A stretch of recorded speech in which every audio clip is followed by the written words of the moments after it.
तब मैंने देखा कि एक हाथी के 2 सूंड हैं और ये देखकर मेरे आश्चर्य का ठिकाना ना रहा। फिर अर्जुन ने बताया कि हे वासुदेव, मैंने एक पक्षी को देखा जिसके पंखों पर वेद की ऋचाएं लिखी हुई थीं। वह मरे हुए जानवर का मांस खा रहा था। फिर अर्जुन के बाद भीम ने भी श्री कृष्ण को बताया कि हे कृष्ण, मैंने देखा एक गाय ने बछड़े को जन्म दिया है और जन्म के बाद वह बछड़े को इतना चाट रही है कि बछड़ा लहूलुहान हो गया, जिसे देखकर मैं हैरान हो गया। भला कोई माता अपने बच्चों के साथ ऐसा कर सकती है? उसके बाद श्री कृष्ण ने सहदेव से पूछा, सहदेव तुम बताओ, तुमने वन में क्या देखा?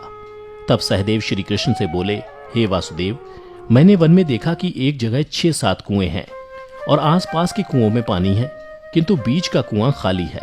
बीच का कुआं गहरा है, फिर भी पानी नहीं है।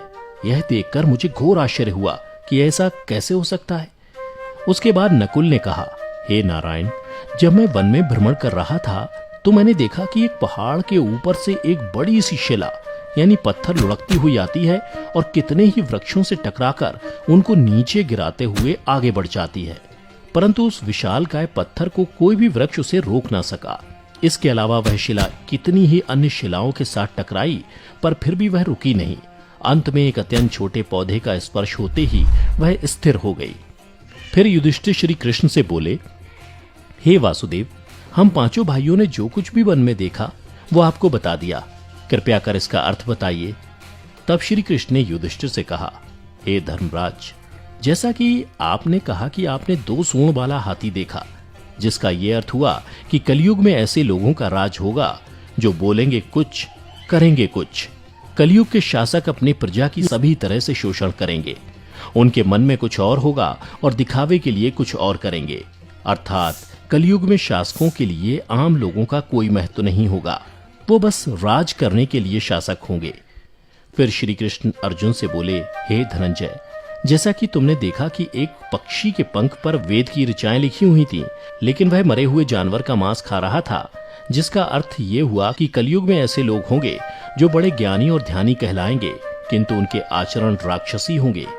कलयुग में लोग पंडित और विद्वान कहलाएंगे, किंतु यह विचार चलता रहेगा कि कोई मरे और उसकी सारी संपत्ति उसके नाम हो जाए।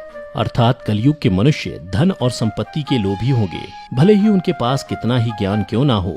इसके अलावा हे अर्जुन, कलयुग में हर जाति धर्म के प्रमुख पद पर बैठे लोग विचार करेंगे कि कब कोई किसी पद से हटे और हम उस पर विराजमान हो जाएं।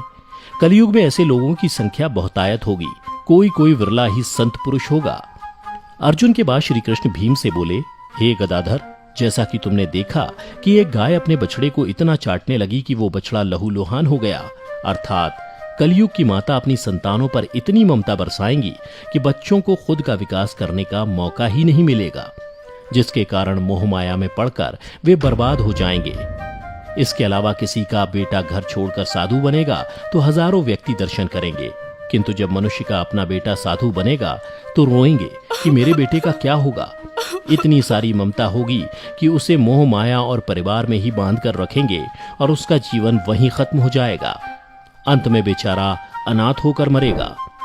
भीम जब श्री कृष्ण के जवाब से संतुष्ट हो गए, तब भगवान श्री कृष्ण ने सहदेव से कहा, सहदेव, जैसा कि तुमने बताया कि तुमने वन में 5-7 भरे कुओं के बीच एक कुआं एकदम खाली देखा, जिसका अर्थ ये हुआ कि कलयुग में पैसे वाले अर्थात धनी लोग अपने पुत्र पुत्री के विवाह में या फिर आलीशान भवन बनाने में लाखों रुपए खर्च कर देंगे, परंतु उनके पड़ोस में ही यदि कोई भूखा प्यासा मर रहा होगा तो वह उसकी कोई सहायता नहीं करेंगे। भले ही उनका अपना ही सगा भूख से मर जाएगा, लेकिन वो देखते रहेंगे। इसके अलावा कलयुग में मनुष्य मदिरा, मांस, भक्षण, सुंदरता और व्यसन में पैसे उड़ा देंगे, किंतु किसी के 2 आंसू पोंछने में उनकी रुचि ना होगी। हे सहदेव, मेरे कहने का तात्पर्य यह है कि कलयुग में अन्न के भंडार होंगे, लेकिन लोग भूख से मरेंगे। सामने महलों बंगलों में ऐशो आराम चल रहे होंगे, लेकिन पास की झोपड़ी में आदमी भूख से मर जाएगा। एक ही जगह पर असमानता अपने चरम पर होगी। श्री कृष्ण की बातें सुनकर सहदेव को सारी बातें समझ में आ गईं।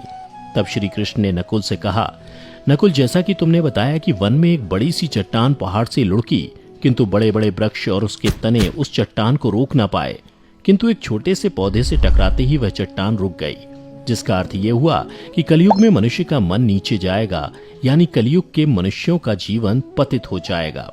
और ऐसे में मनुष्यों का जीवन धन की शिलाओं से नहीं रुकेगा, ना ही सत्ता के वृक्षों से रुकेगा, किंतु हरि नाम के एक छोटे से पौधे से, हरि कीर्तन के एक छोटे से पौधे से मनुष्य जीवन का पतन होना रुक जाएगा। अर्थात कलयुग में भी जो मनुष्य धन के लोभ को छोड़कर हरि नाम का जप करेगा उसे कोई कष्ट नहीं होगा और मृत्यु के बाद उसे परमेश्वर अर्थात मेरे चरणों में जगह मिलेगी।